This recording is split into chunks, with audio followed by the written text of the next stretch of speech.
This Bengali audio story is copyrighted from May 19, 2025 and remains protected under copyright law to date. All rights reserved. This Bengali audio story is a copyrighted work protected under applicable laws. Any unauthorized copying, reproduction, distribution, or sharing of this work, whether in physical or digital form, constitutes piracy and is strictly prohibited. Piracy not only infringes on the rights of the creator, but also discourages the creative process. We urge you to respect intellectual property by not supporting or participating in piracy. Any instances of piracy may result in legal action being taken against the responsible parties. Support original creators by accessing content through legitimate platforms. Thank you for your understanding and for supporting original storytelling. Your support helps creators continue to bring more stories to life.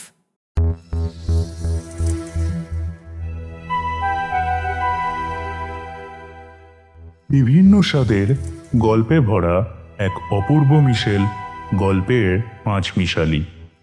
আজ আমরা আপনাদের জন্য নিয়ে এসেছি দিব্যমিত্রের লেখা এক কল্পবিজ্ঞানের গল্প সময় ও সত্তা। বিজ্ঞানী রোহিতের আবিষ্কার কি তাকে ঈশ্বর বানাতে পারল, নাকি সেই আবিষ্কারই হয়ে উঠল তার নিয়তির এক ভয়ানক বাঁক? জানতে হলে অবশ্যই শুনতে হবে গল্পের পাঁচমিশালির অষ্টম নিবেদন সময় ও সত্তা। এই গল্পটি একটি দীর্ঘ কাহিনী, যার প্রতিটি পরতে লুকিয়ে আছে সময় সফরের অভাবনীয় ঘটনা। গল্পটি মন দিয়ে শুনুন, একটানা ধীরে ধীরে, একটুও স্কিপ করবেন না, কারণ প্রতিটি ঘটনার সঙ্গে পরবর্তী ঘটনার অদ্ভুত এক বন্ধন গেঁথে আছে। একটু মিস করলেই কেটে যাবে তাল। আজকের গল্পে আমরা আবারও পেয়েছি সৌম্য রাহাকে, যিনি এর আগে আমাদের পঞ্চম নিবেদন প্রতিমগড়ের প্রতিধ্বনিতে ছিলেন। আজও তিনি একটি গুরুত্বপূর্ণ চরিত্রে কণ্ঠ দিয়ে গল্পটিকে করেছেন জীবন্ত। আজ আমরা পেয়েছি আরও এক বিশেষ কণ্ঠ, 2.5 বছরের শিশু কণ্ঠশিল্পী দিশান্ত মিত্রকে।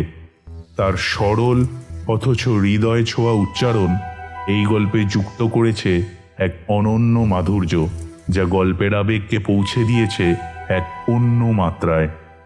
এই গল্পে ব্যবহৃত হয়েছে রবীন্দ্রনাথ ঠাকুরের এক অনন্য সৃষ্টি তোমারও অসীমে প্রাণমনোলয়ে, যার কিবোর্ড সঙ্গীতায়োজন করেছেন দেবতোষ দেঘরিয়া। আমরা কৃতজ্ঞ, এই সুর আমাদের গল্পকে করেছে আরও প্রাণবন্ত ও অর্থবহ। গল্পের পাঁচমিশালি ধন্যবাদ জানায় সৌম্য রাহা, দেবতোষ দেঘরিয়া এবং দিশান্ত মিত্রকে এই গল্পের প্রতিটি মুহূর্তকে বিশেষ করে তোলার জন্য। আর সময় নষ্ট করছি না, চলুন, শুরু হতে চলেছে সময় ও সত্তা।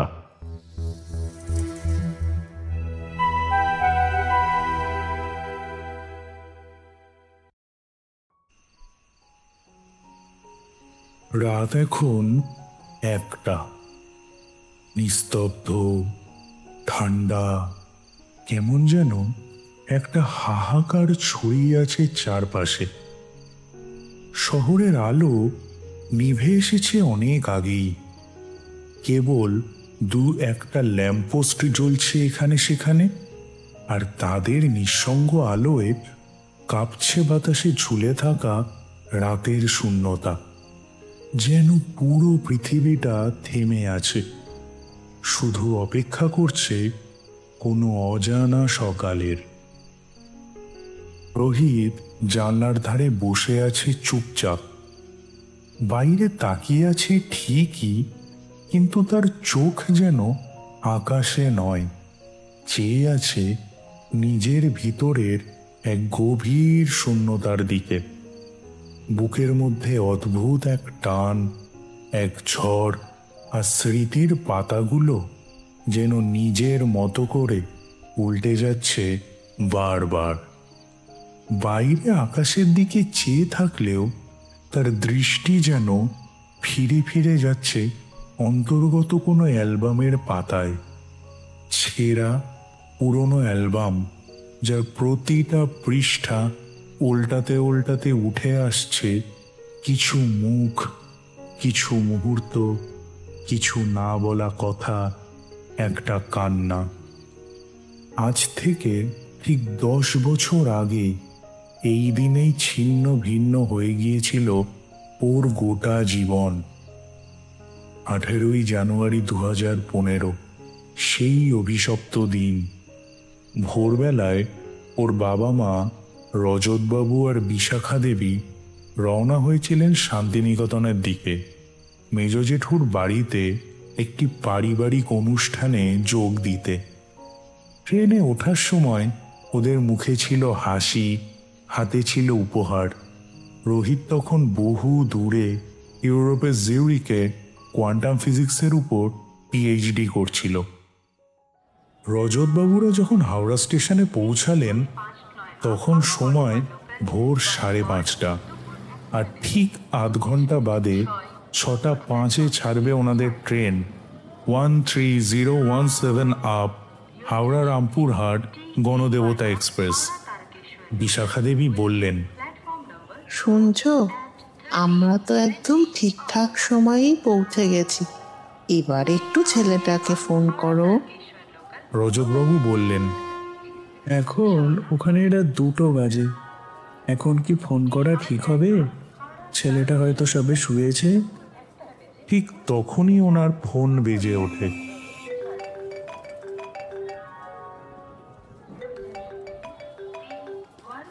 রজতবাবু ফোন ধরেই বলেন, কিরে বাবু, তুই এখনো ঘুমোসনি? রোহিত ফোনের অপর প্রান্ত থেকে বলে, আরে তোমরা যতক্ষণ না ভালোভাবে ট্রেনে উঠছো কি করে নিশ্চিন্তে ঘুমাই বলো তো? এত চিন্তার কি আছে রে? এই তো আমরা একদম স্টেশনে পৌঁছে প্ল্যাটফর্ম 7-এ দাঁড়িয়ে আছি।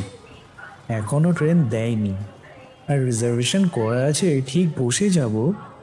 পাশ থেকে বিশাখা দেবী বলে ওঠেন, আরে তুমি কি একাই খালি কথা বলবে নাকি? দাও দেখি ফোনটা আমার। তারপর আবার বলেন, হ্যাঁ রে বাবু, কাল তোর ক্লাস কখন? রোহিত বলে, আরে না না, কাল আমার ক্লাস নেই, এখন কিছু অ্যাসাইনমেন্টস আছে আর সেগুলো নিয়ে একটু ব্যস্ত। তা তুমি ওষুধগুলো ঠিকঠাক নিয়েছো তো? হ্যাঁ রে বাবা, নিয়েছি। তুই কিছু ভাবিস না, মন দিয়ে গবেষণা কর বাবা, আর খাওয়ার দিকে খেয়াল রাখিস। কালও ভিডিও কলে দেখলাম মুখ চোখ কেমন শুকিয়ে গেছে। ঠিক তখনই ট্রেন ঢোকে প্ল্যাটফর্মে।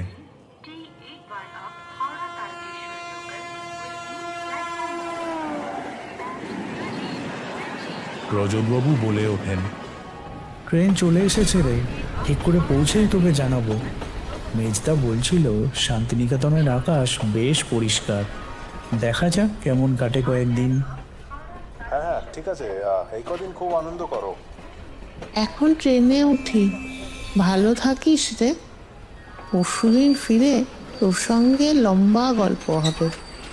হ্যাঁ হ্যাঁ ঠিক আছে, তোমরা দুজনে সাবধানে থেকো আর একে অপরের খেয়াল রেখো, কেমন? ছাড়লাম তাহলে। তারপর ফোন কেটে গেল। যথাসময় ট্রেনও ছেড়ে দিল।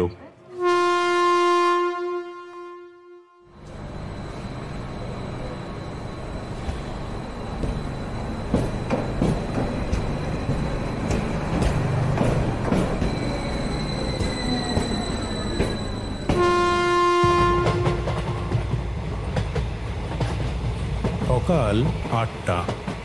বর্ধমান স্টেশন পেরিয়ে একটু আগেই গতি বাড়িয়েছে গণদেবতা এক্সপ্রেস। স্টেশনে দাঁড়ানোর সময় কিছুটা বিশৃঙ্খলার আমেজ ছিল। কেউ যেন তাড়াহুড়ো করে উঠছিল, আর কেউ বোধহয় পেছন থেকে উঠতে গিয়ে ধাক্কা দিয়ে ফেলেছিল। তবে এখন চারপাশ বেশ শান্ত। রজতবাবু আর বিশাখা দেবী বসেছিলেন জানলার পাশে, চুপচাপ প্রকৃতি দেখছিলেন। আশেপাশে যাত্রীরা অনেকে ঘুমিয়ে, কেউ কেউ খবরের কাগজে চোখ রেখেছেন। হঠাৎ একটা বিকট আওয়াজ।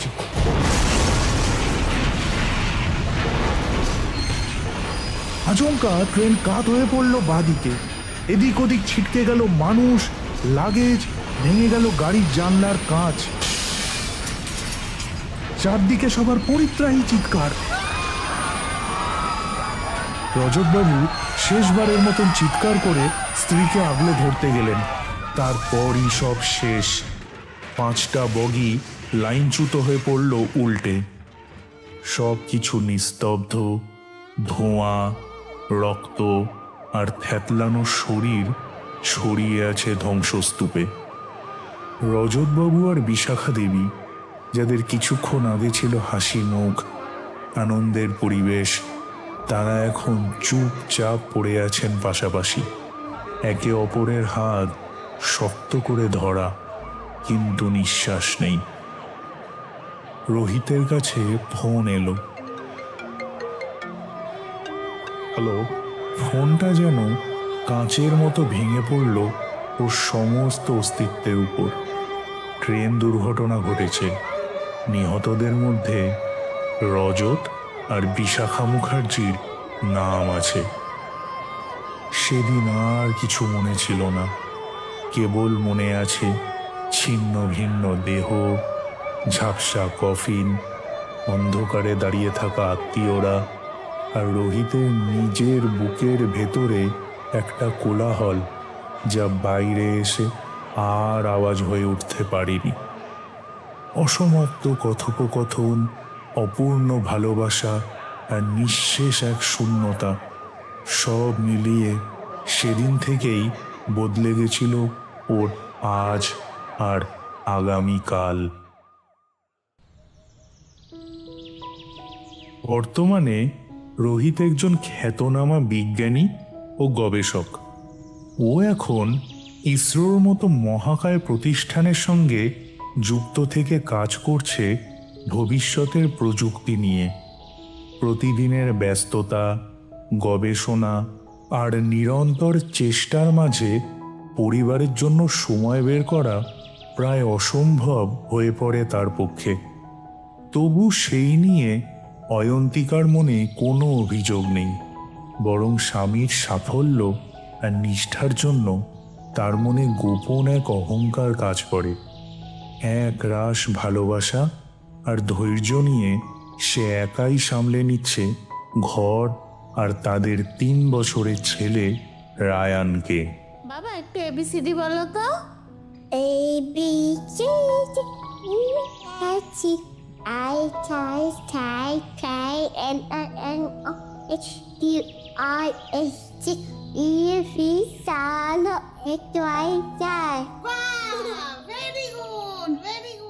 রায়ান যেন ছোটবেলাতেই সব কিছু বুঝে যাওয়া এক বিস্ময়।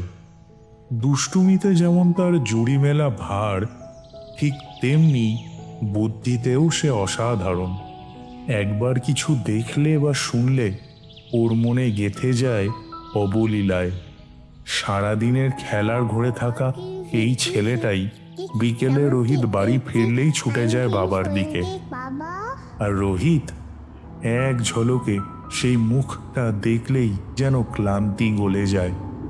ল্যাবের ধোঁয়াটে জগৎ থেকে যেন বাস্তব জীবনের সবচেয়ে সুন্দর মুহূর্তে ফিরে আসে সে। মা কোথায়? মা রান্না করে।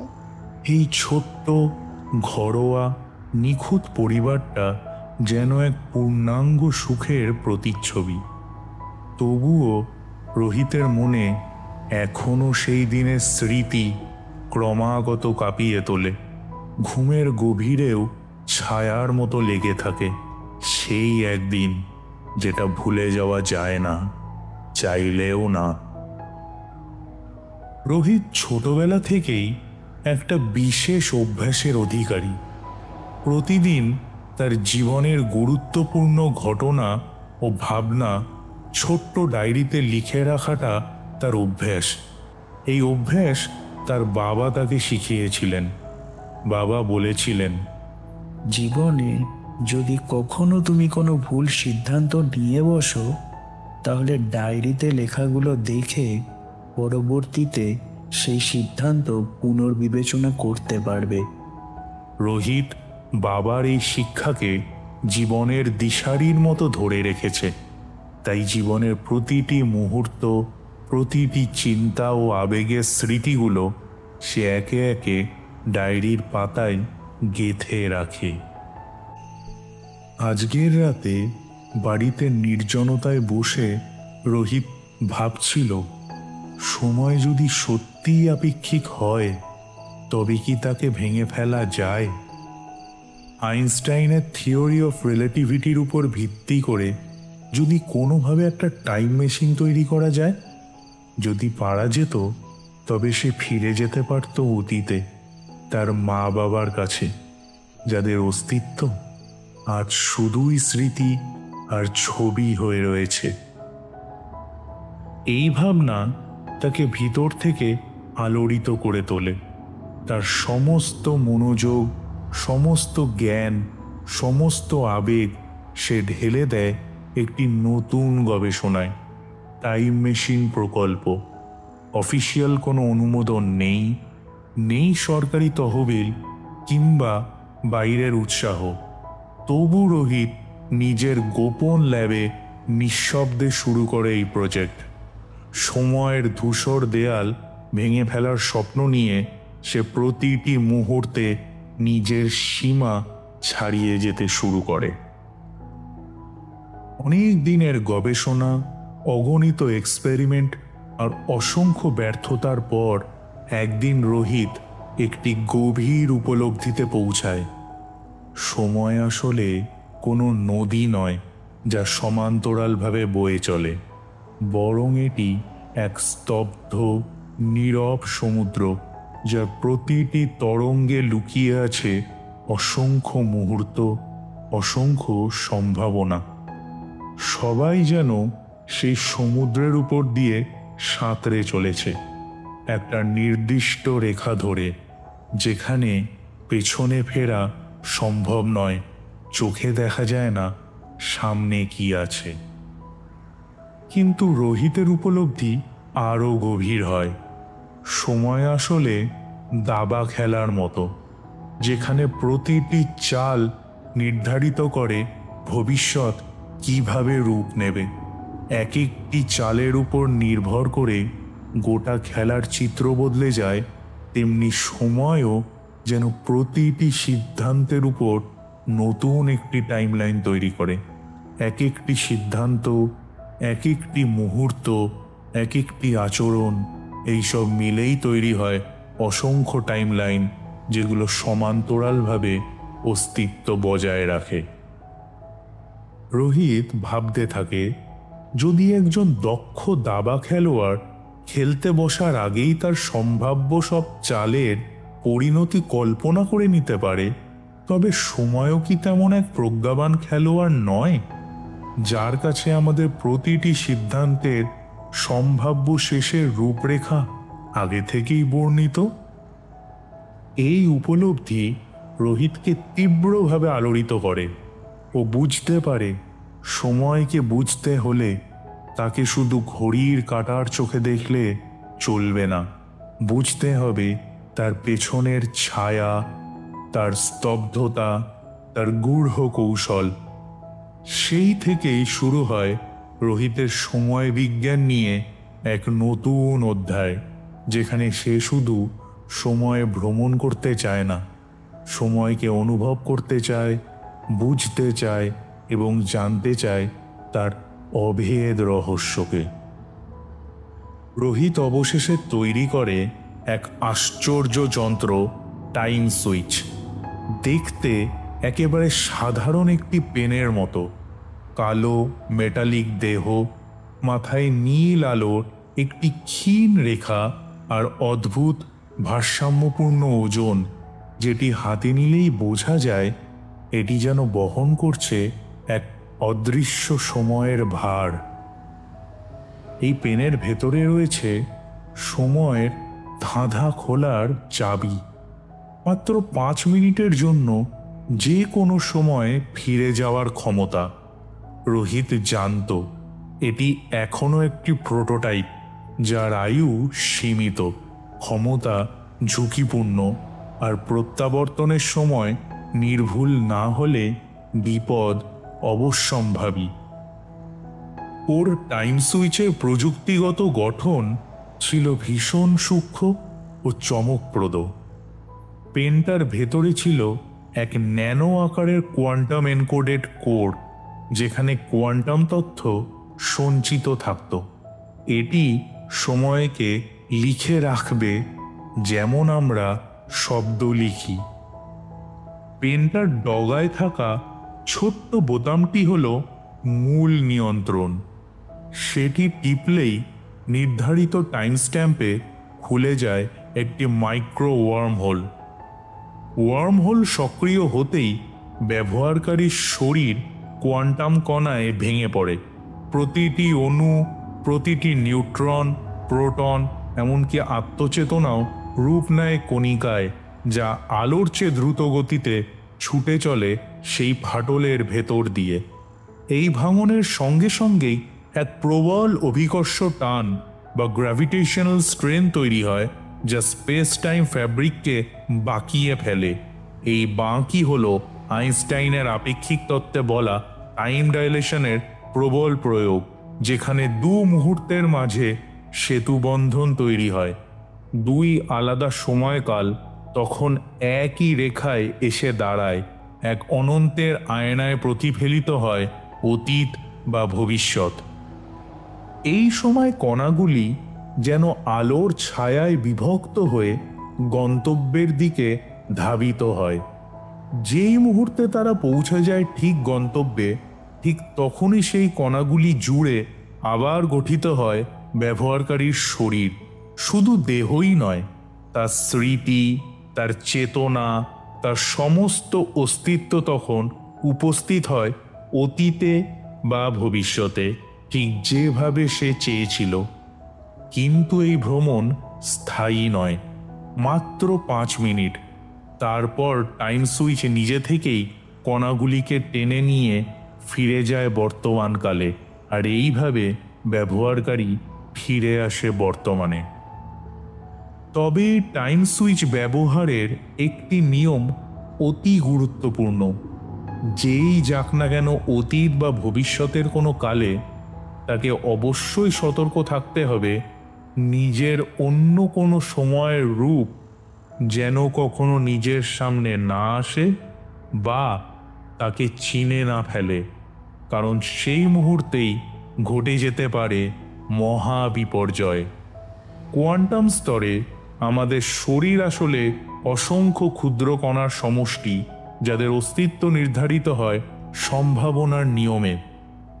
এক সময়কার তুমি যদি আরেক সময়কার তোমার মুখোমুখি হয়ে যায়, তবে কোয়ান্টাম কণাগুলো নিজেদের অস্তিত্ব হারিয়ে ফেলে। তারা একে অপরের সাথে সাংঘর্ষিক হয়ে পড়ে, ভেঙে যায়, মিলিয়ে যায় বাস্তবতার স্তর থেকে। সময় তখন তার স্থিতি হারায়। সৃষ্টি হতে পারে এমন এক পারমাণবিক বিশৃঙ্খলা যার পরিণতি অনুমান করাও দুঃসাধ্য। তাই টাইম সুইচ যতটা আশ্চর্য তার সম্ভাবনায়, ততটাই বিপজ্জনক তার ব্যবহারে। 30শে মে 2025। আজ রোহিত ল্যাব থেকে তাড়াতাড়ি ফিরেছে। অন্য দিনের তুলনায় মনটা আজ কেমন যেন উষ্ণ, অস্থির, এক উত্তেজনায় টইটুম্বুর। আজ রোহিত প্রথমবারের মতো ব্যবহার করতে চলেছে তার বানানো টাইম সুইচ। মনের ভিতরে গোপন একটাই প্রতিজ্ঞা, যেভাবেই হোক যদি 5 মিনিটের জন্যও অতীতে ফেরা যায়, তাহলে ট্রেন অ্যাক্সিডেন্টটা সে আটকাবেই। এর জন্য ও মনে মনে কিছু পরিকল্পনা করে।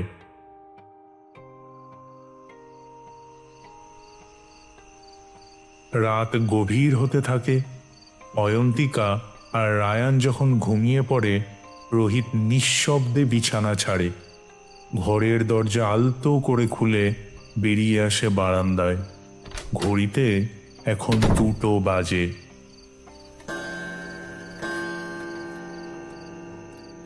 চারপাশ নিস্তব্ধ, যেন গোটা পৃথিবী ঘুমিয়ে পড়েছে। তার হাতের মুঠোয় টাইম সুইচ, ও যন্ত্রটির ভেতর স্থান ও সময় নির্ধারণ করে। 18ই জানুয়ারি 2015, সকাল 7:33, বর্ধমান স্টেশন। ঠিক তখনই হঠাৎ পেছনে একটা শব্দ হয়। চেয়ারে যেন কেউ ধাক্কা দিল। রোহিত চমকে উঠে দ্রুত পেছনে তাকায়। তারপর টাইম সুইচটা নামিয়ে টেবিলে রেখে দেখতে যায় কিসের শব্দ। কেউ নেই, কেবল একটা চেয়ার সামান্য বেঁকে পড়ে আছে। সে নিশ্চিত হতে চায় কেউ যেন তাকে দেখে না ফেলে। তারপর সে ফিরে এসে আবার টাইম সুইচটা হাতে তুলে নেয়। এবার একটা দম নিয়েই বোতামে চাপ দেয়। একটা হঠাৎ বিদ্যুৎ ঝলক, একটা উচ্চ কম্পমান শব্দ, আর তারপর চারপাশ নিস্তব্ধ, অন্ধকার।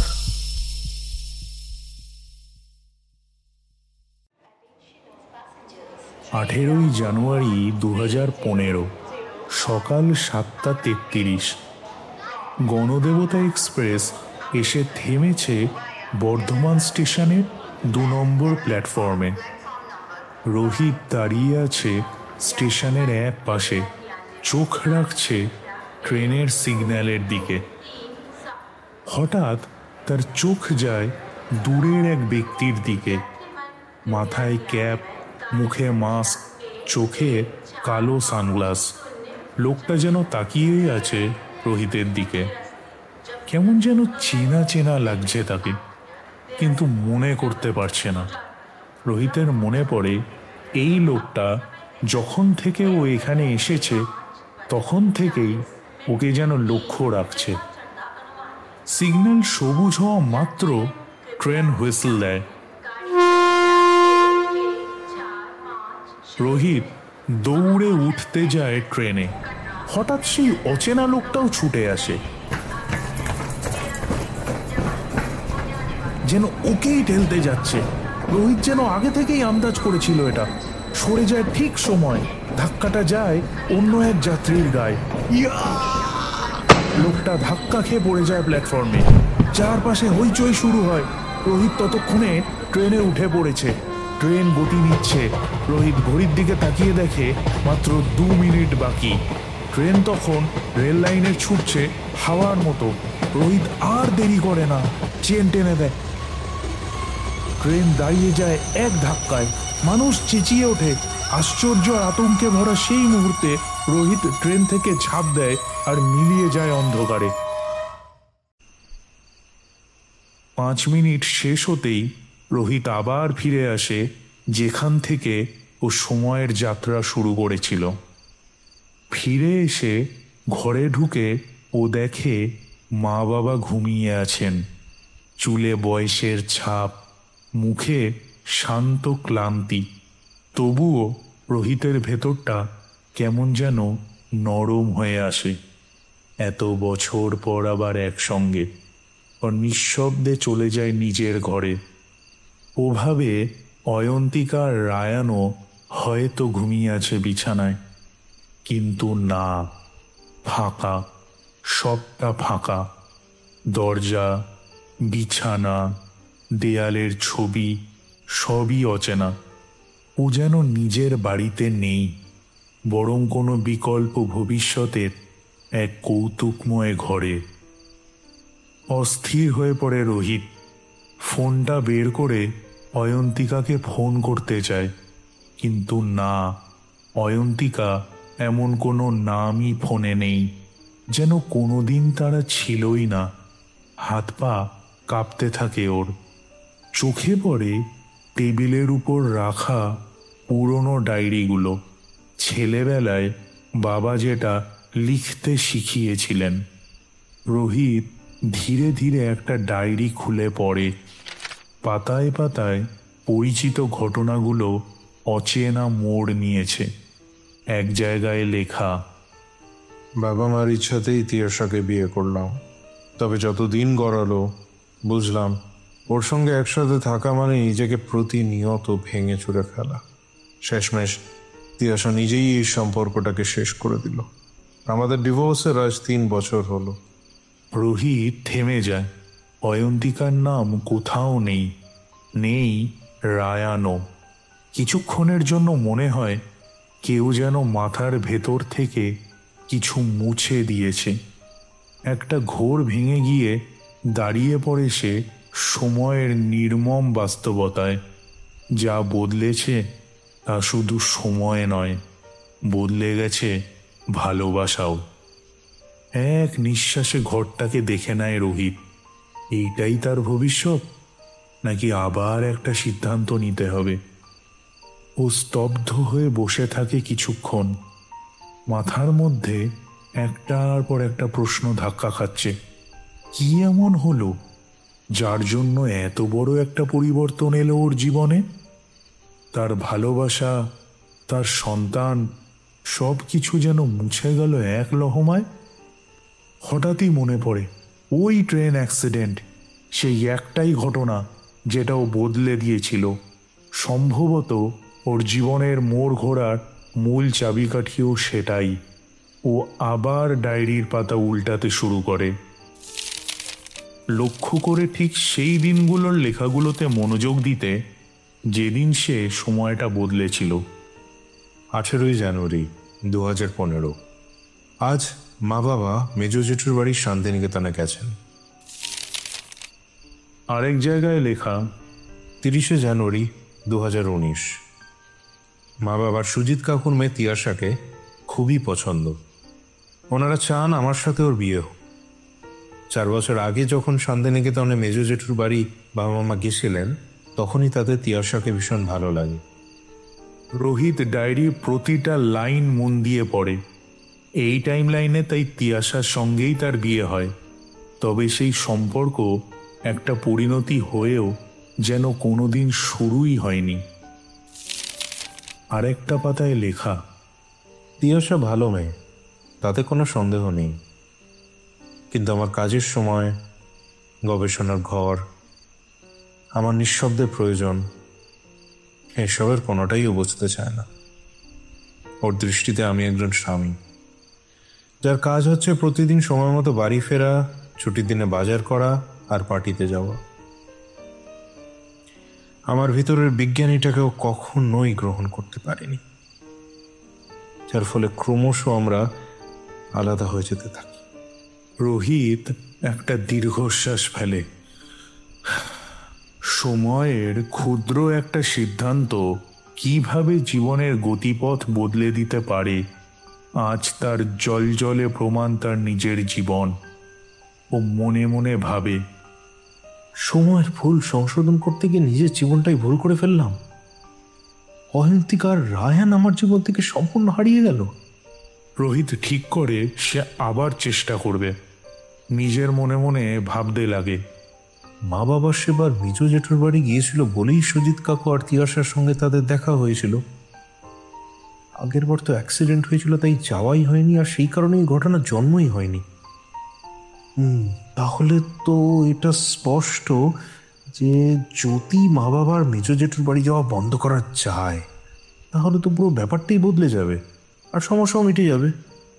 ও এবার টাইম সুইচে দিন, তারিখ আর সময় সেট করে 18ই জানুয়ারি 2015, ভোর 3:30।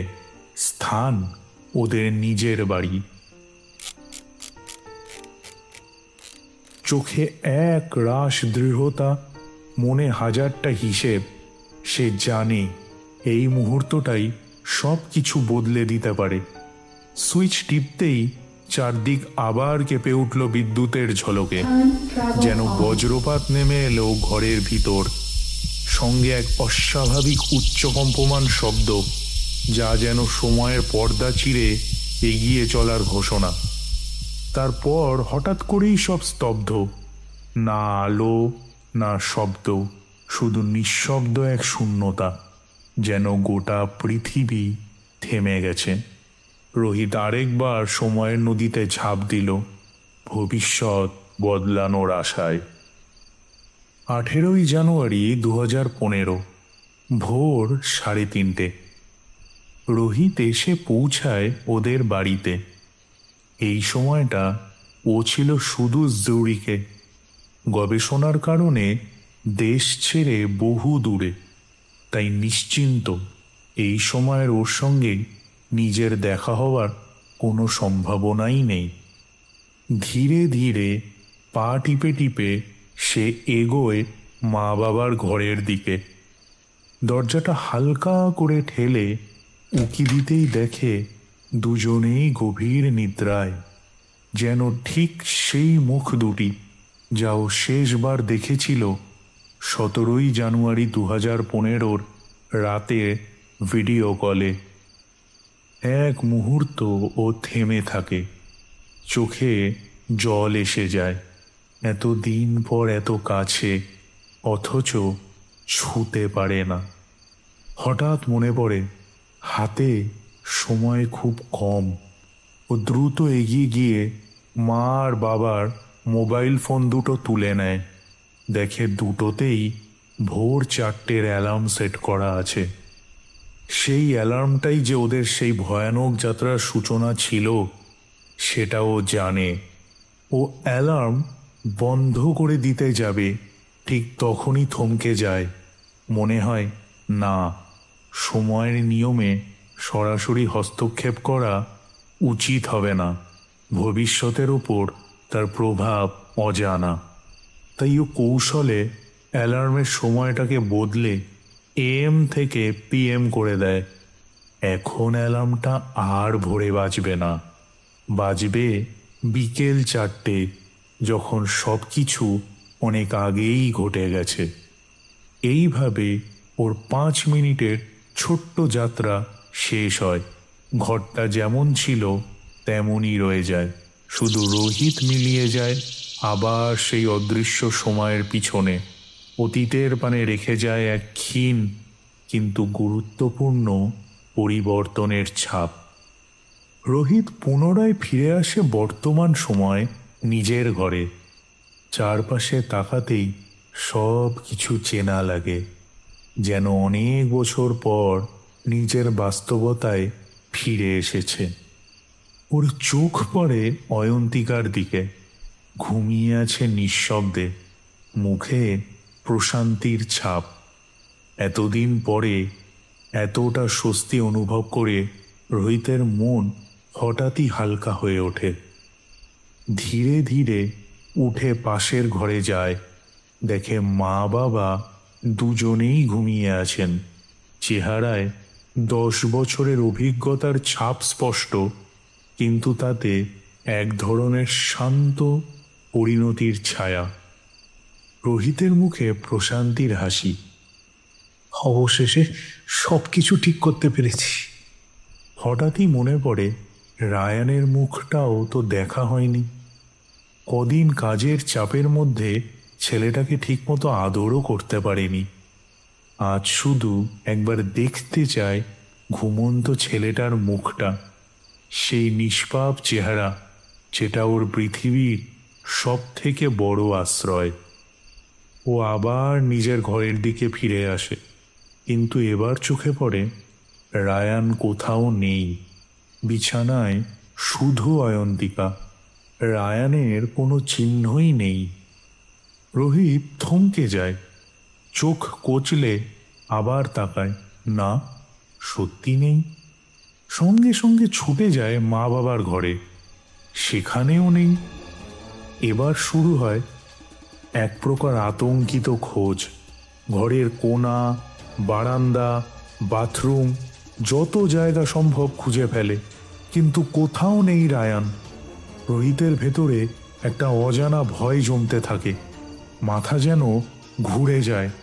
আর থাকতে না পেরে ছুটে যায় অয়ন্তিকার দিকে, ওকে ঝাঁকাতে ঝাঁকাতে ডাকে, অনি, এই অনি, অনি, আরে ওঠো না। অয়ন্তিকা চোখ মেলে আধো ঘুমে বলে, কি হয়েছে হঠাৎ? অনি বলে ডাকছো কেন? ঘুমিয়ে পড়ো। রোহিত এবার আর নিজেকে সামলাতে পারে না, আতঙ্কে কাঁপা গলায় চিৎকার করে ওঠে, কি হয়েছে মানে? আমি তো বলছি উঠতে। ছেলেটাকে কোথাও খুঁজে পাওয়া যাচ্ছে না, আর তুমি আরামে ঘুমোচ্ছ। ঘর জুড়ে গর্জে ওঠে ওর গলা। নিস্তব্ধ রাত কেঁপে ওঠে ভবিষ্যতের অজানা এক দুঃস্বপ্নে। অয়ন্তিকা ধরফর করে উঠে বসে, চোখ কচলাতে কচলাতে বলে, কাকে খুঁজে পাওয়া যাচ্ছে না বললে রোহিত? রোহিত উত্তেজিত গলায় বলে, আরে রায়ানকে, ছেলেটা তো কিছুক্ষণ আগেও তোমার পাশে ঘুমোচ্ছিল, এখন কোথাও নেই। সারা বাড়ি খুঁজে দেখেছি। অয়ন্তিকা চুপচাপ কিছুক্ষণ তাকিয়ে থাকে রোহিতের দিকে, তারপর হঠাৎ মুখ শক্ত করে বলে ওঠে, তোমার কি মাথা খারাপ হয়ে গেছে রোহিত? নাকি সব জেনেও ইচ্ছে করে আমাকে এই রাতে আঘাত করতে চাইছো? রোহিত বিভ্রান্ত হয়ে বলে, আঘাত করতে চাইছো মানে? আমি তোমায় কেন আঘাত করতে যাব? ছেলেটাকে খুঁজে না পেয়ে মাথা কাজ করছে না আমার, আর তুমি এত নিশ্চিন্ত বসে আছো কিভাবে? অয়ন্তিকা এবার আর কিছু না বলে এক দৃষ্টে তাকিয়ে থাকে রোহিতের দিকে। চোখে যেন প্রশ্ন, তিরস্কার আর একটা অপার যন্ত্রণার ছায়া। ঠিক তখনই দরজায় হালকা টোকা পড়ে। রোহিত তড়িঘড়ি করে দরজা খুলতে দেখে তার মা বাবা দাঁড়িয়ে আছেন। এত বছর পর মা বাবাকে সামনে দেখে রোহিত এক মুহূর্তের জন্য স্তব্ধ হয়ে যায়। মনের কোণে এক আনন্দের ঢেউ ওঠে, আবার অন্যদিকে রায়ানের চিন্তায় মনটা যেন ছিঁড়ে যায়। রজতবাবু উদ্বিগ্ন গলায় বলেন, এত রাতে হঠাৎ চেঁচিয়ে উঠলে কেন রোহিত? রোহিত কিছু বলার আগেই অয়ন্তিকা গলায় কান্না চেপে রেখে বলে ওঠে, বাবা, ও বলছে আমাদের ছেলে রায়ানকে নাকি খুঁজে পাওয়া যাচ্ছে না। তোমরা তো সব জানো, বলো। সব জানার পরও ও এমন কথা বলছে। বুঝতে পারছো কতটা আঘাত লাগছে আমার? কেন এমন করলো বলো না। রোহিত হতবুদ্ধি হয়ে বলে, আরে কিন্তু আমি তো কিছুই বুঝতে পারছি না, এতে তোমায় আঘাত দেওয়ার কি আছে? বিশাখা দেবী এগিয়ে এসে চিন্তিত গলায় বলেন, বাবু, তোর শরীর ঠিক আছে তো? রোহিত মুখ তুলে তাকায়, কিন্তু কিছু বলতে পারে না।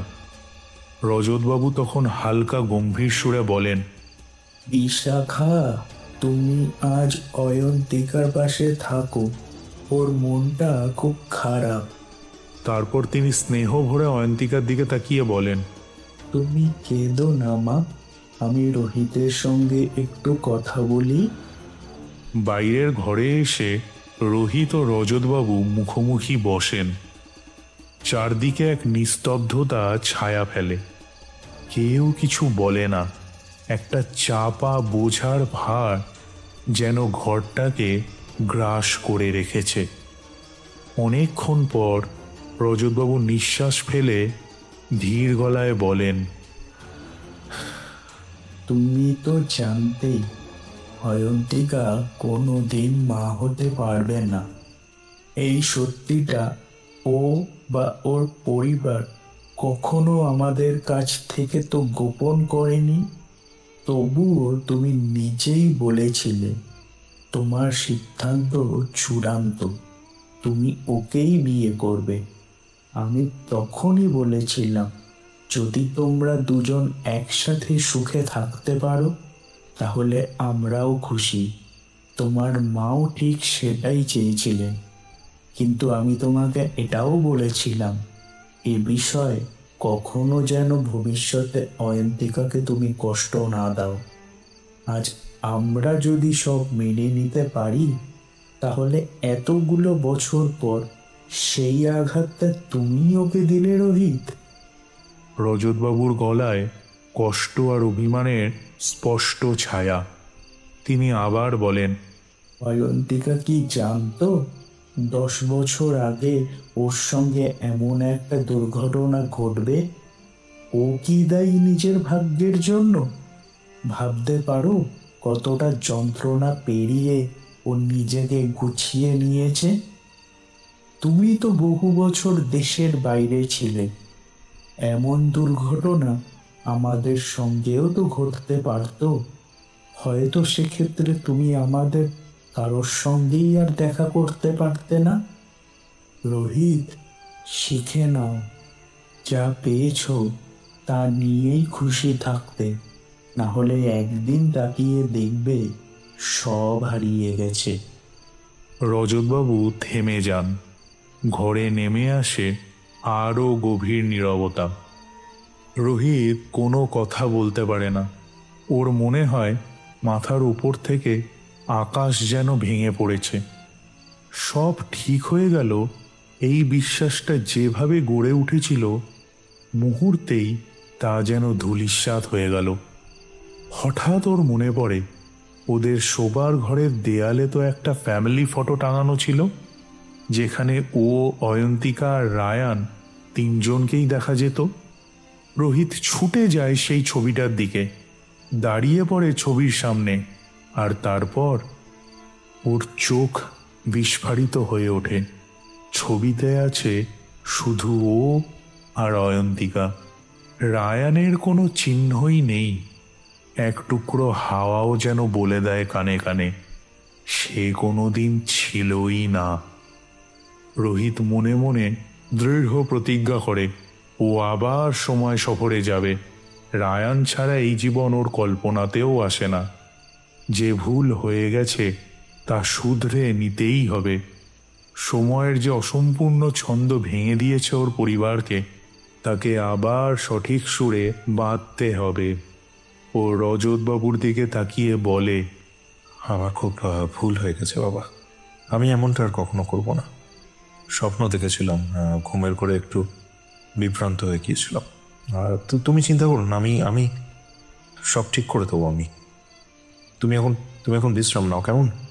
বিশ্রাম নাও, আমি সব ঠিক করে দেবো। ভুল হয়ে গেছে আমার। রজতবাবু চুপচাপ ওর দিকে তাকিয়ে থাকেন কয়েক মুহূর্ত, তারপর কোনো কথা না বলে ঘরের দিকে ফিরে যান। রোহিত তখন মনে মনে ভাবতে থাকে কিভাবে সব কিছু আগের জায়গায় ফিরিয়ে আনা যায়। সময় যেন একটা জটিল ধাঁধা, আর সেই ধাঁধার সমাধান এখন একমাত্র ওর দায়িত্ব। ঠিক তখনই আচমকা ঘরের দরজা খুলে বেরিয়ে আসেন বিশাখা দেবী। মাকে হঠাৎ সামনে দেখে চমকে ওঠে রোহিত। বিশাখা দেবী স্থির গলায় বলেন, যা বাবু, ঘরে যা, অয়ন্তিকা ঘুমিয়ে পড়েছে। আর কখনো এমনটা করিস না, মেয়েটা খুব কষ্ট পেয়েছে। রোহিত কোনো কথা না বলে মাকে জড়িয়ে ধরে। সে আলিঙ্গনে যেন এক জন্মের কান্না চাপা পড়ে থাকে। বিশাখা দেবী মাথায় হাত বুলিয়ে বলেন, বাবু, আমরা আর কদিন, তুই আর অয়ন্তিকা যদি ভালো থাকিস তাহলেই আমরা ভালো থাকি, আমরা যেখানেই থাকি না কেন। তাই বলছি, এমন কিছু করিস না যা ওকে ভেঙে দেয়। এই বলে বিশাখা দেবী ধীরে ধীরে চলে যান নিজের ঘরের দিকে। রোহিত এক দৃষ্টে তাকিয়ে থাকে মায়ের চলে যাওয়ার দিকে। সেই ভঙ্গিটা যেন অদ্ভুতভাবে বাস্তব আর কল্পনার মাঝখানে দাঁড়িয়ে থাকে। হঠাৎই ওর মনে পড়ে পুরনো ডায়েরি, ওই সব পুরনো দিনের ডায়েরি যেখানে ও নিয়ম করে লিখত সময়, অনুভব আর ঘটনার বিবরণ। রোহিত দ্রুত গিয়ে ডায়েরিগুলো টেনে বার করে, তারিখ ধরে ধরে পড়তে থাকে। পৃষ্ঠার পর পৃষ্ঠা উল্টাতে থাকে। চোখে ঘুম নেই, মস্তিষ্কে বিশ্রাম নেই। একটাই চিন্তা, এই ধাঁধার খুঁটিটা কোথায়? যেখানে সময়ের স্রোত বাঁক নিয়েছিল, সেই সন্ধিক্ষণটাই তো খুঁজে বার করতে হবে। ডায়েরির পাতায় তখন ওর চোখ বিঁধে থাকে, আর ঘরের কোণায় ঘড়ির কাঁটা এক অজানা সময়ের দিকে এগিয়ে চলে। একটা পুরনো ডায়েরি খুলতেই রোহিতের চোখ আটকে যায় এক জায়গায়। পাতায় হাতের লেখা কাপা, তবু কথাগুলো যেন বুকের ভেতর ঢুকে ছুরি চালায়। অয়ন্তিকার জীবনে একটা বড় অভিশাপ রয়েছে। তারাপীঠ থেকে ফেরার দিন হোটেলের সিঁড়ি থেকে পড়ে গিয়ে ওর তলপেটে মারাত্মক চোট লাগে।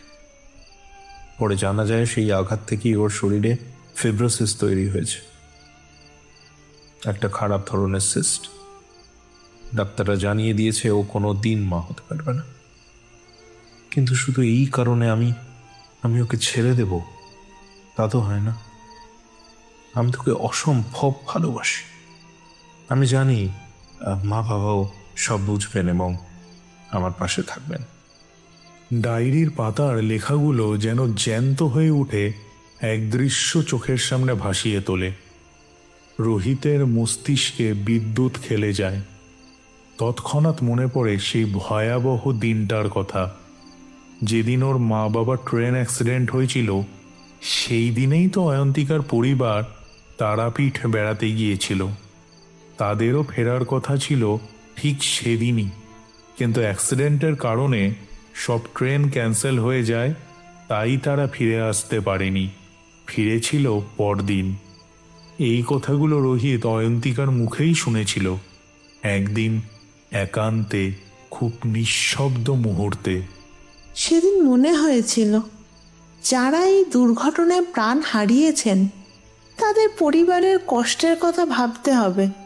কখনো ভাবিনি আমি নিজেও একদিন এমনই এক পরিবারে যুক্ত হব যাদের এই রকমই যন্ত্রণার ইতিহাস রয়েছে। রোহিত এবার ডায়েরির আরেকটি খাতা তুলে নেয়। পাতা উল্টাতে উল্টাতে চোখ আটকে যায়। 18ই জানুয়ারি 2015। এই তারিখটা আমার জীবনের অভিশাপ হয়ে রয়ে গেল। সেদিনই অয়ন্তিকা হোটেল থেকে ফেরার সময় সিঁড়ি থেকে পড়ে গিয়েছিল। সেই আঘাতেই ওর শরীরে চিরস্থায়ী ক্ষত রেখে দেয়। এবার সবটা স্পষ্ট হয়ে ওঠে রোহিতের কাছে। যেদিন ট্রেন অ্যাক্সিডেন্ট হয়েছিল সেদিনই যদি অ্যাক্সিডেন্ট না হতো তাহলে অয়ন্তিকারা ঠিক সময় হোটেল ছাড়ত, আর তখনই ঘটে যেত সেই দুর্ঘটনা। অর্থাৎ অ্যাক্সিডেন্ট না হলে অয়ন্তিকার সেই জীবনে ধ্বংসকারী আঘাত হতো, আর অ্যাক্সিডেন্ট হওয়ার ফলেই ওরা দেরিতে ফিরেছিল, যার ফলে সেই সিঁড়ি থেকে পড়া এড়ানো গিয়েছিল। রোহিতের বুকের ভেতর কেমন যেন চাপ পড়ে যায়। সব কিছু হিসেব করে ও এখন বুঝতে পারে ট্রেন অ্যাক্সিডেন্টটা যে ও নিজে ঠেকিয়েছিল সেই সময় ভ্রমণের মাধ্যমে, সেইটিই হয়ে গিয়েছে অয়ন্তিকার জীবনের দুর্ভাগ্যের কারণ। আর সবচেয়ে বড় কথা, ওর দ্বিতীয়বার সময় ভ্রমণের কারণে বাবা মা তো সেই দিন ট্রেনে উঠতেই পারেননি। ওদের যাত্রা বাতিল হয়েছিল। অর্থাৎ ট্রেন অ্যাক্সিডেন্ট হলেও মা বাবা সুস্থই থাকবেন, আর অয়ন্তিকার সিঁড়ি থেকে পড়ে যাওয়াও এড়ানো যাবে। তাহলে ওকে এবার সময় স্রোতে আবার সেই অ্যাক্সিডেন্টটা ঘটতে দিতে হবে। রোহিতের চোখ দুটোয় স্পষ্ট এক দৃঢ় সংকল্পের ছায়া। এইটাই হতে পারে একমাত্র উপায়। এইবার একবার আরেকটা সময় ভ্রমণ, আর একবার নিজের হাতেই সব কিছু ফিরিয়ে আনা। এবারও নিজের সন্তানকেও ফিরে পাবে, আর অয়ন্তিকার সেই যন্ত্রণাও আর কোনোদিন সঙ্গী হবে না। রোহিত আবারও হাতে তুলে নেয় তার টাইম সুইচ। এইবার আর কোনো দ্বিধা নেই, কোনো সংশয় নেই। বুকের গভীরে এক রাশ যন্ত্রণা, কিন্তু সেই যন্ত্রণা থেকেই জন্ম নিয়েছে এক অদম্য সংকল্প, রায়ানকেও ফিরে পাবেই। ও সময় নির্ধারণ করে তারিখ 18ই জানুয়ারি 2015, সময় সকাল 7:31, স্থান বর্ধমান স্টেশনের 2 নম্বর প্ল্যাটফর্ম। এই প্ল্যাটফর্মেই ও জানে দেখতে পাবে নিজেকেই, সেই রোহিতকে যে প্রথমবার অতীত বদলাতে এসেছিল। কিন্তু এবার তার কাজ ভিন্ন। অতীতটাকে আবার আগের মতো হতে দিতে হবে, কারণ সেখানেই লুকিয়ে রায়ানের অস্তিত্ব। নিজেকে আড়াল করতে রোহিত পরে নেয় একটি ক্যাপ, মুখে পরে মাস্ক আর চোখে চড়িয়ে নেয় গাঢ় সানগ্লাস। নিজের চেনা মুখকে ঢেকে নেয় অপরিচয়ের আবরণে। ঠিক সেই মুহূর্তেই চারপাশ থরথর করে কেঁপে ওঠে। আকাশের বুক চিরে নেমে আসে বিদ্যুতের ঝলকানি। চারপাশে ছড়িয়ে পড়ে এক অদ্ভুত কম্পন। শোনা যায় সেই চিরপরিচিত তীক্ষ্ণ গা ছমছমে শব্দ, সময়ের সীমানা ভেঙে যাওয়ার শব্দ। 18ই জানুয়ারি 2015, সকাল 7:32। Bardhaman station, platform number 2। স্টেশনের আকাশে তখনও হালকা কুয়াশার চাদর। ঠিক সেই সময় স্টেশনে ঢুকছে গণদেবতা এক্সপ্রেস।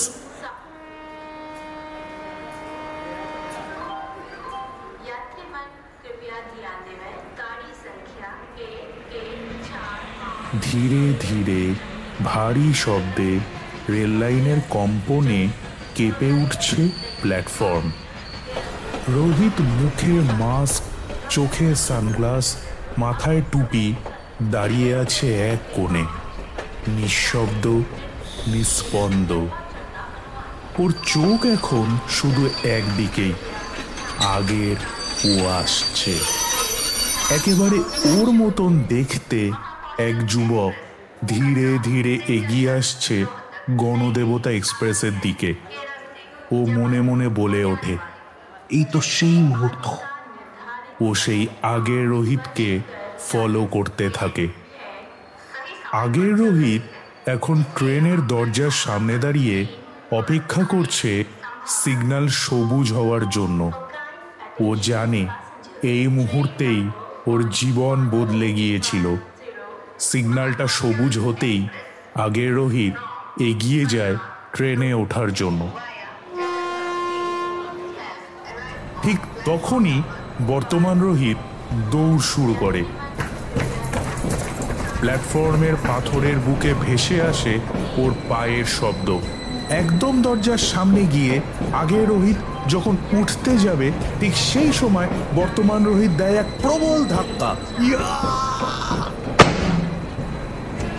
আগে রোহিত ছিটকে পড়ে প্ল্যাটফর্মে, স্তম্ভিত হয়ে তাকিয়ে থাকে ট্রেনের দিকে। এদিকে হুইসেলের কর্কশ শব্দে ট্রেন এগিয়ে যায় সামনের দিকে।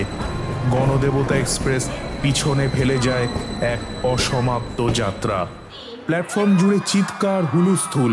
কেউ ছুটে আসে পড়ে যাওয়া যুবকের দিকে, কেউ প্রশ্ন করে কি হলো। আর ঠিক সেই তখনই, কেউ কিছু বোঝার আগেই বর্তমান রোহিত মিলিয়ে যায় এক মুহূর্তে, সময়ের গহরে হারিয়ে গিয়ে ফিরে আসে বর্তমানে। রোহিত বর্তমান সময় নিজের ঘরে ফিরে আসে। ঘরের নিস্তব্ধতা ভেঙে কেবল ঘড়ির টিক টিক শব্দ।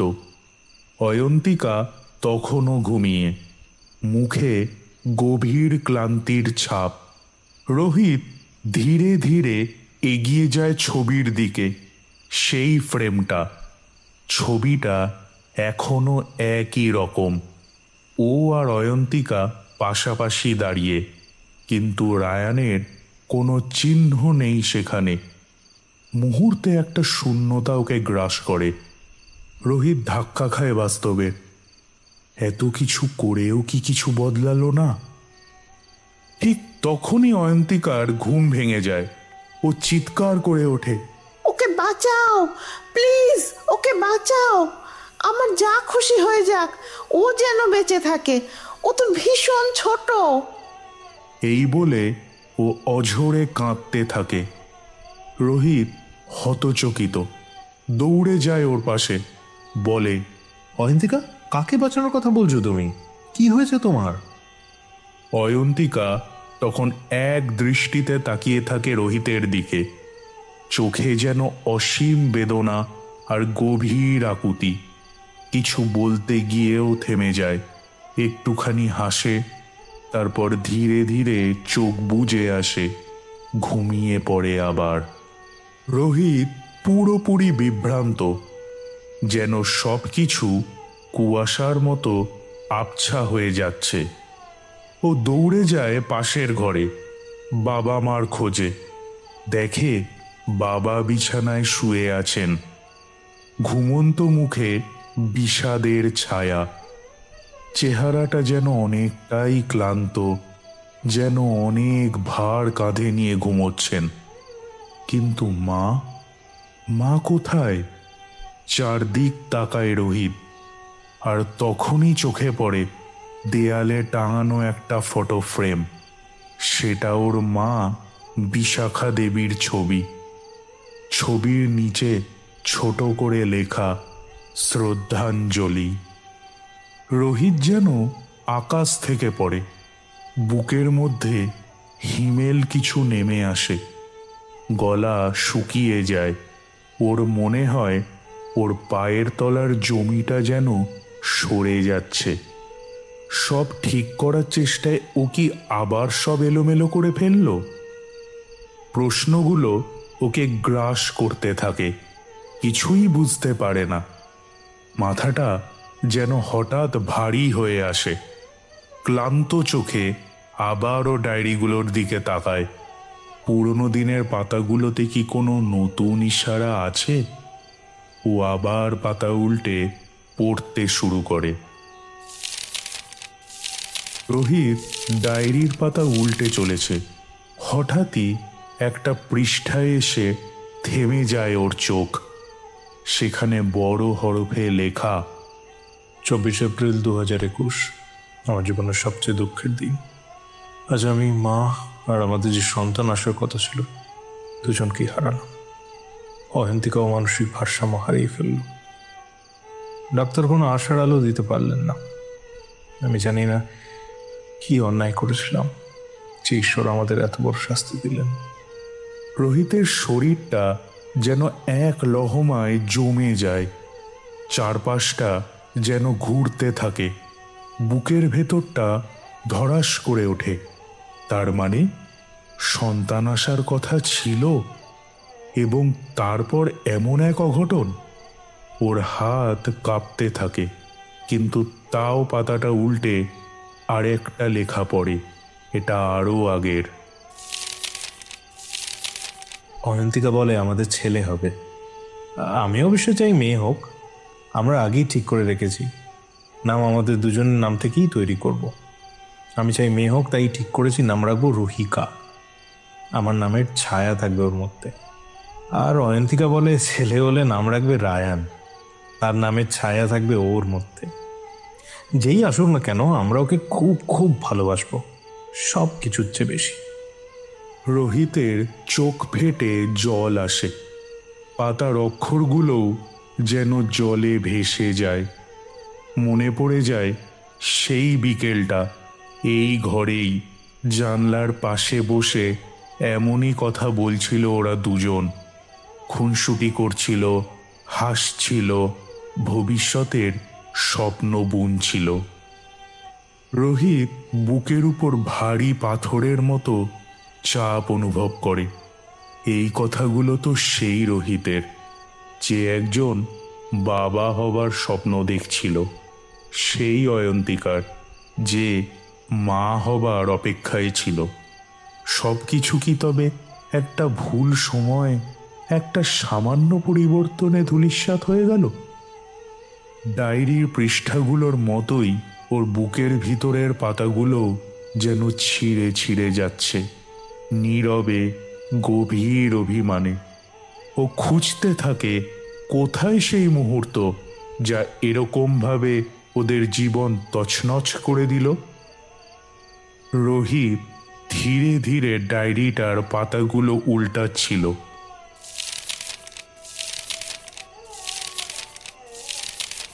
অবশেষে খুঁজে পেল সেই মুহূর্ত। এক সময় চোখ আটকে গেল একটা লেখায়। পাতাটায় কাঁপা হাতে লেখা। কি জানি, সেদিন মা আর অয়ন্তিকা পুজো দিতে যদি না যেত, তাহলে হয়তো কিছুই হতো না। ফেরার সময় হঠাৎ একটা বাচ্চা ছেলে রাস্তায় চলে এলো। ড্রাইভার শেষ মুহূর্তে ওকে বাঁচাতে গিয়ে গাড়িটা ঘুরিয়ে দেয়ালে ধাক্কা মারে। ড্রাইভার আর মা দুজনেই ঘটনাস্থলে মারা যান। অয়ন্তিকা অজ্ঞান হয়ে পড়ে, বাচ্চাটা বেঁচে যায়, আর আমরা চিরজীবনের মতন ভেঙে যাই। রোহিতের মনে হচ্ছিল পৃথিবীটা যেন হঠাৎ থেমে গেছে। যতবার সময়কে পাল্টাতে চেয়েছে, কিছু ঠিক করতে চেয়েছে, ততবার যেন আরও কিছু ভেঙে পড়েছে। রোহিত ডায়েরিটা বন্ধ করে জানলার ধারে গিয়ে দাঁড়ায়। চুপচাপ দাঁড়িয়ে থেকে মনে মনে বলে, আমি কি হাতও কিছু ঠিক করতে পেরেছি? রোহিত হাল ছাড়ে না, ভাবে একবার, শুধু একবার যদি চেষ্টা করে দেখা যায়। ওর হাত ফের চলে যায় টাইম সুইচের দিকে। এবার সময় সেট করে 24শে এপ্রিল 2021, সকাল 7:05, স্থান মন্দির সংলগ্ন রাস্তা। পরের বাতাস থমকে দাঁড়ায়। বিদ্যুতের সেই চেনা নীল ঝলকানি, কানে বিঁধে যাওয়া উচ্চ কম্পমান শব্দ, সব মিলিয়ে এক মুহূর্তেই নিস্তব্ধতা, এক অপার্থিব নিঃশব্দতা। 24শে এপ্রিল 2021, সকাল 7:05, মন্দিরের পাশের রাস্তা। রোহিত দাঁড়িয়ে আছে রোদের ছায়া মেশানো সেই পথের ধারে। বুক ধুকপুক করছে, চারপাশ নির্জন, অথচ সময় যেন জেগে আছে। হঠাৎ ও দূরে দেখতে পায় একটা গাড়ি।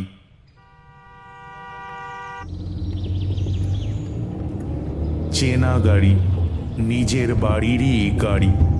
ভেতরে বসে আছে মা, অয়ন্তিকা আর এক অপূর্ব ভবিষ্যতের প্রতিচ্ছবি। ঠিক সেই মুহূর্তেই হঠাৎই একটা ছোট্ট বাচ্চা ছেলেকে দেখা যায় রাস্তায় দৌড়ে আসতে। সবকিছু ঠিক আগের মতো, মুহূর্ত মাত্র দেরি হলেই ঘটে যাবে ভয়াবহ দুর্ঘটনা। কিন্তু এবার রোহিত প্রস্তুত। এক লাফেও ছুটে গিয়ে বাচ্চাটাকে ধরে ফেলে রাস্তার ওপারে নিয়ে যায়। গাড়িটা হু হু করে ওদের পাশ দিয়ে বেরিয়ে যায়। চাকা ঘষে উঠিয়ে দেয় ধুলোর ঘূর্ণি। কিন্তু আজ কোনো ধাক্কা নয়, কোনো কান্না নয়। রোহিত ছেলেটার মাথায় হাত বুলিয়ে দেয়, তারপর ধীরে ধীরে চোখ বন্ধ করে। আর ঠিক তখনই সমস্ত শব্দ থেমে যায়, আলো আবার নীল হয়ে ওঠে, সময়, বাস্তব আর অস্তিত্ব মিলিয়ে যায় এক বিন্দুতে। রোহিত ফিরে আসে বর্তমানে। ঘরে ফিরে রোহিত প্রথমেই চোখ রাখে সেই চেনা ছবিটার দিকে। ছবিটা বদলে গেছে। এবার সেখানে শুধু ও আর অয়ন্তিকা নয়, অয়ন্তিকার কোলে রয়েছে ছোট্ট রায়ান। রোহিতের বুকটা হালকা হয়ে আসে। দীর্ঘ এক নিঃশ্বাস ফেলে মনে মনে বলে, সব শেষে ফিরে পেলাম তোকে রায়ান। ঠিক তখনই ও খেয়াল করে রায়ান খাটে বসে এক দৃষ্টিতে তাকিয়ে আছে ওর দিকে। চোখ দুটো যেন অচেনা, নিস্তব্ধ আর গভীর কোনো শূন্যতায় ডুবে থাকা। রোহিত এগিয়ে গিয়ে ওকে কোলে নিতে চায়, কিন্তু রায়ান একটু ছিটকে সরে যায়, একটাও শব্দ না করে। এই নড়াচড়ায় ঘুম ভেঙে যায় অয়ন্তিকার। ও হালকা ভেজা চোখে বলে, কি হয়েছে রোহিত, তুমি এখনো জেগে আছো? রোহিত কিছু না বলে রায়ানের দিকে তাকায়। অয়ন্তিকারও চোখ যায় ছেলের দিকে। সেই একই দৃষ্টি, এক দৃষ্টিতে রায়ান তাকিয়ে আছে রোহিতের দিকে। কোনো আবেগ নেই, কথা নেই, শুধু স্থিরতা। রোহিত ফিসফিস করে বলে, ও ওভাবে তাকিয়ে আছে কেন অয়ন্তিকা? ওর কি হয়েছে? অয়ন্তিকা অবাক হয়ে জিজ্ঞেস করে, আজ হঠাৎ এমন প্রশ্ন করছো কেন রোহিত? তুমি জানো না ওর কি হয়েছে? রোহিত থমকে যায়। জানবো কিভাবে? কাল তো কত কথা বলছিল, তুমি বলছিলে স্কুলে কত হোমওয়ার্ক দিয়েছে, কিন্তু আজ তার গলা কেঁপে ওঠে। আজ আজ যেন একেবারে বদলে গেছে ও। অয়ন্তিকা এবার ধীরে কিন্তু তীক্ষ্ণ কণ্ঠে বলে ওঠে, তুমি বলছো যে আমি বলেছি কাল ও অনেক কথা বলেছে, স্কুল থেকে অনেক হোমওয়ার্ক দিয়েছে? তুমি কি মাঝরাতে আমার সঙ্গে ইয়ার্কি করছো রোহিত? তুমি জানো না তোমার ছেলে অটিস্টিক? নাকি সব জেনেও ন্যাকামি করছো? তোমার সঙ্গে আমার আজকাল কটা কথা হয়। করোনায় মা বাবা চলে যাওয়ার পর থেকে তুমি তো আমাকেই দায়ী করে আসছো। আমার দোষ, আমি আছি বলেই সব গিয়েছে, এই কথা শুনে শুনে আমি ক্লান্ত। আজ আমাদের ছেলে অটিস্টিক, তার দায়ও তো আমার ঘাড়ে। তুমি তো সবসময় তোমার কাজ নিয়েই থাকো, আমার সঙ্গে কথা বলো কোথায় বলো তো? রোহিতের মাথা চক্কর দিতে থাকে। ওর মনে হয় মাটিটা যেন টলে উঠছে পায়ের নিচে। অটিস্টিক? Ryan autistic? রোহিত ছুটে যায় অন্য ঘরে, গিয়ে দেখে ঘরটা ফাঁকা। দেয়ালে টাঙানো রয়েছে মা বাবার ছবি। ছবির নিচে প্রদীপ জ্বলছে। দুটো ছবি, দুটো নাম আর এক চিরস্থায়ী বিদায়। রোহিত আর নিজেকে ধরে রাখতে পারে না। দেয়ালের গা বেয়ে বসে পড়ে মেঝেতে। কণ্ঠ রুদ্ধ হয়ে আসে। আবছা আলোয় শুধু বলে যায়, আমি তো সব সব শুধরে দিতে চেয়েছিলাম, কিন্তু উল্টে সব শেষ করে ফেললাম। আমি কিছুই করতে পারলাম না। চারপাশ নিস্তব্ধ, শুধু একটাই শব্দ, একজন অসহায় মানুষের কান্না। রোহিত, রোহিত। একটা স্বর যেন কানে বাজে। চমকে ওঠে রোহিত, চারপাশে তাকায়। কেউ নেই, সবকিছু স্তব্ধ, নিস্তব্ধ।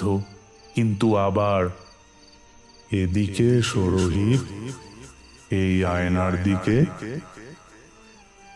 রোহিত এবার স্পষ্ট বুঝতে পারে ডাকটা আসছে সামনের আয়না থেকে। অবাক হয়ে ধীরে ধীরে এগিয়ে যায় সে। আয়নার সামনে দাঁড়িয়ে নিজেকে দেখে, কিন্তু যা দেখে তাতে স্তব্ধ হয়ে যায়। সেই প্রতিচ্ছবিতে নেই কোনো ক্লান্তি, ভয় বা দুঃখ, বরং সেই মুখে এক অদ্ভুত শান্তি, গভীর আত্মবিশ্বাস আর অনাবিল আনন্দ। সেই ছায়া বলে ওঠে, কি হলো রোহিত, তুমি আর চেষ্টা করবে না? রোহিত ম্লান হেসে বলে, চেষ্টা করতে করতে ক্লান্ত হয়ে গেছি। যতই চেষ্টা করি কোনো না কোনো বিপর্যয় ঘটেই যায়। সব কিছু শুধরে ফেলতে চেয়েছিলাম, কিন্তু কিন্তু পারলাম না। ছায়া নরম গলায় উত্তর দেয়, হবে কিভাবে? তুমি তো এখনো সময়চক্রের মূল রহস্যটাই বোঝনি রোহিত। তুমি কিছু ঘটনা পাল্টাতে পারো, সব নয়। প্রতিটি ঘটনার পেছনে থাকে এক নির্দিষ্ট উদ্দেশ্য। একটা সুতোয় বাধা থাকে সব কিছু। যদি কোথাও একটা বড় পরিবর্তন করো, সময় নিজেই অন্য কোথাও একটা ঘটনা ঘটিয়ে তার ভারসাম্য ফেরত আনে। এই ভারসাম্যই সৃষ্টির নিয়ম।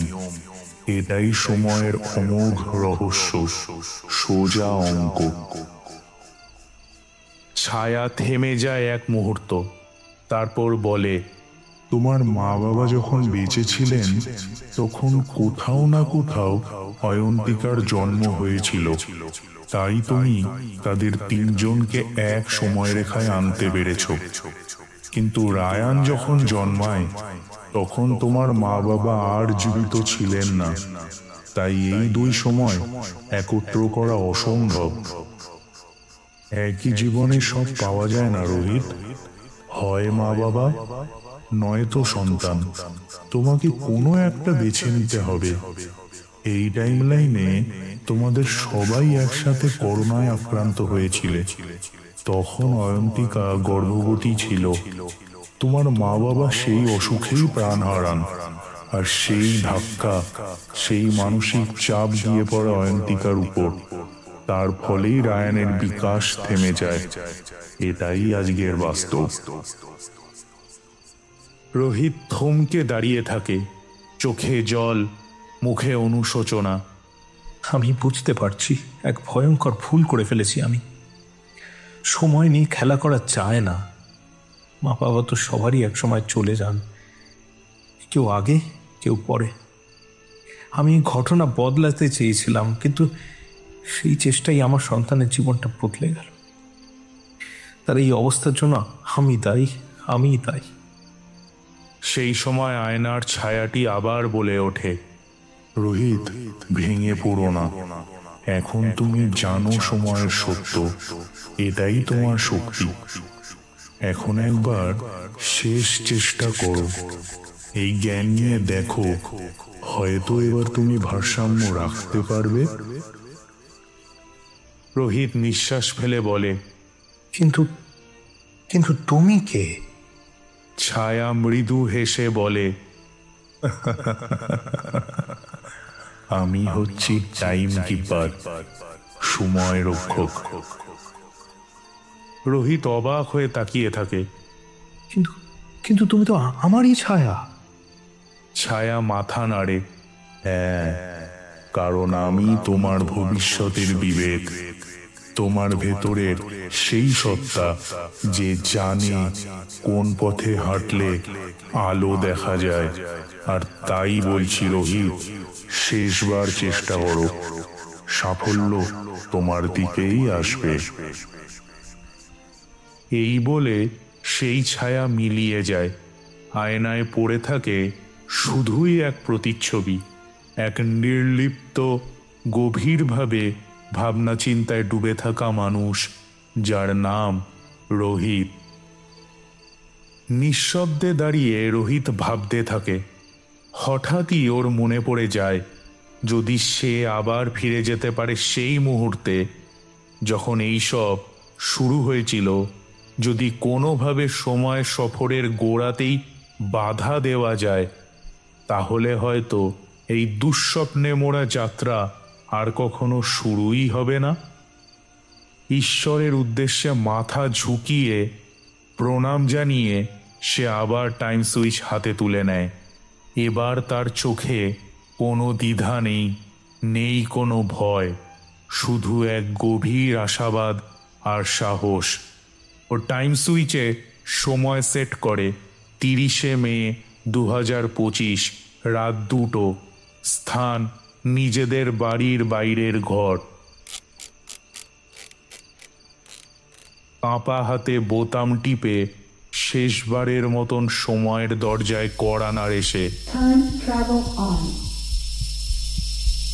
আবার সেই চেনা নীল ঝলকানি, সেই উচ্চ শব্দ তরঙ্গ, এবং তারপরই নিস্তব্ধতা।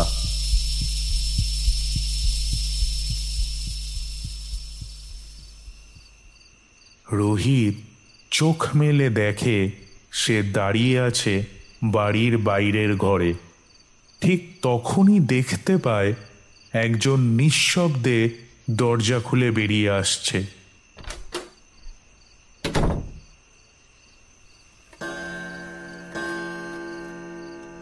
সে নিজেই, অন্য এক সময় রোহিত, হাতে টাইম সুইচ নিয়ে।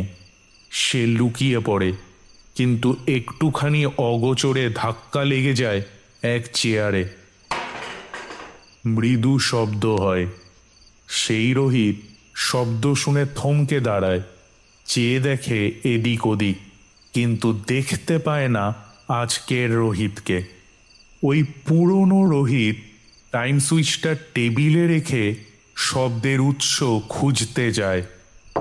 এই সুযোগে রোহিত দ্রুত এগিয়ে এসে টাইম সুইচ তুলে নেয়। চোখে পড়ে সেট করা সময় 18ই জানুয়ারি 2015, সকাল 7:33, বর্ধমান স্টেশনের 2 নম্বর প্ল্যাটফর্ম। আর দেরি না করে সে বোতাম চাপতেই মিলিয়ে যায় বাতাসে। বর্তমানে ফিরে এসে রোহিত দেখে তার হাতে এখন দুটো টাইম সুইচ। চোখের সামনে হঠাৎ করেই দুটো সুইচ জ্বলজ্বল করে উঠে একসঙ্গে মিশে যায়, মিলিয়ে যায় আকাশের মতন শূন্যতায়। সে বুঝতে পারে সময় সফরের কাজ শেষ। ঘরে ফিরে এসে দেখে অয়ন্তিকা আর রায়ান গভীর ঘুমে। ওদের তিনজনের ছবি দেয়ালে টাঙানো, আলোয় ঝলমল করছে। অন্য ঘরে গিয়ে দেখে বাবা মায়ের ছবি টাঙানো রয়েছে। এক দৃষ্টে সেই দিকে তাকিয়ে থাকে রোহিত। তাদের মুখে এক শান্ত মিষ্টি হাসি, যেন বলছেন, তোরা ভালো থাক, তাহলেই তো আমরা ভালো থাকব। রোহিত ফিরে আসে নিজের ঘরে, কোলে তুলে নেয় রায়ানকে। রায়ান ঘুম জড়ানো চোখে তাকিয়ে হেসে বলে ওঠে, বাবা। সেই ডাক যেন সমস্ত ব্যথার, সমস্ত খোঁজের, সমস্ত ভুলের প্রলেপ হয়ে ওর বুক জুড়ে প্রশান্তির ঢেউ তোলে। সে আবার রায়ানকে ঘুম পাড়িয়ে রেখে দেয়। চুপচাপ ডেস্কে গিয়ে বসে ডায়েরি খুলে লেখে, আমি চেষ্টা করেছিলাম ঈশ্বরের পরিকল্পনা বদলাতে, কিন্তু এখন বুঝি এই জগতের ছকে প্রতিটি রেখা, প্রতিটি বাঁক তারই আঁকা। আমরা কেবল সেই পথে হাঁটি, কখনো জেনে, কখনো বা না জেনে। আমরা যাদের হারাই তারা কেউ হারিয়ে যায় না, আসলে তারা রয়ে যায় অন্য কোনো সময়, অন্য কোনো জগতে, ভালোবাসার সমান্তরালে। তাদের হারানোর বিনিময় হয়তো আজকের প্রাপ্তি আমার সন্তান, আমার পরিবার। বাইরে তখন ফোটে ভোরের আলো, পাখিরা ডেকে উঠেছে, সূর্য ধীরে ধীরে উদিত হচ্ছে। জানলার ফাঁক দিয়ে সোনালি আলো এসে পড়ে ডায়েরির পাতায়। নতুন এক দিন শুরু হচ্ছে।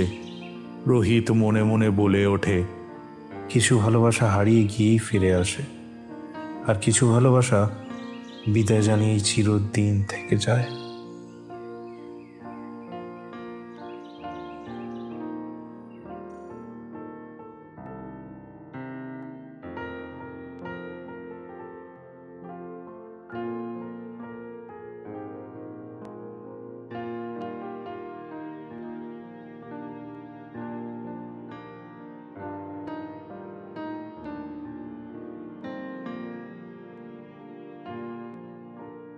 সব সম্পর্কেরই এক একটি নিজস্ব ভাষা, নিজস্ব মূল্য থাকে। জীবন যেন এক চলমান অধ্যায়, যেখানে প্রতিটি সময় আসে নতুন কোনো সম্পর্ক, আবার কোনোটি হারিয়ে যায় সময়ের স্রোতে। তবু থেকে যায় তাদের ছায়া, স্মৃতি আর অনুভব। ভবিষ্যতের নতুন বাঁক আর অতীতের হারানো সম্পর্কগুলোর উষ্ণতা ও শূন্যতাকে সঙ্গী করেই এগিয়ে চলে জীবনের গল্প। ভালো থাকুক পৃথিবীর সকল বাবা মা ও তাদের সন্তানেরা, সকল স্বামী স্ত্রী এবং জীবনের প্রতিটি সম্পর্ক, যারা আমাদের গড়ে তোলে, ভাঙে, আবার নতুন করে গড়ে তোলে।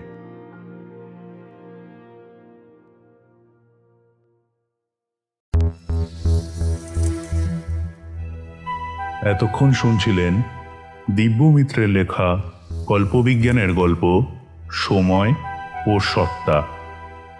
বিশাখা ও অয়ন্তিকার চরিত্রে অঙ্গিরা সেন মিত্র, গল্প উপস্থাপনায়, গল্প পাঠে রজতবাবু ও সময়রক্ষকের চরিত্রে দিব্য মিত্র, রোহিতের চরিত্রে সৌম্য রাহা, রায়ানের চরিত্রে দিশান্ত মিত্র। সম্পূর্ণ পরিকল্পনা ও পরিচালনায় দিব্য মিত্র।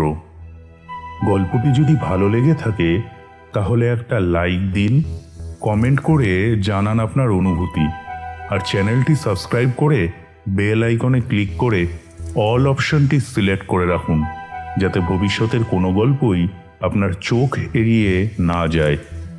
আজকের মতো এখানেই ইতি। খুব শীঘ্রই ফিরছি নতুন কোনো গল্প, নতুন কোনো রহস্য নিয়ে। ভালো থাকুন, গল্পের পাঁচমিশালির সঙ্গে থাকুন। ধন্যবাদ।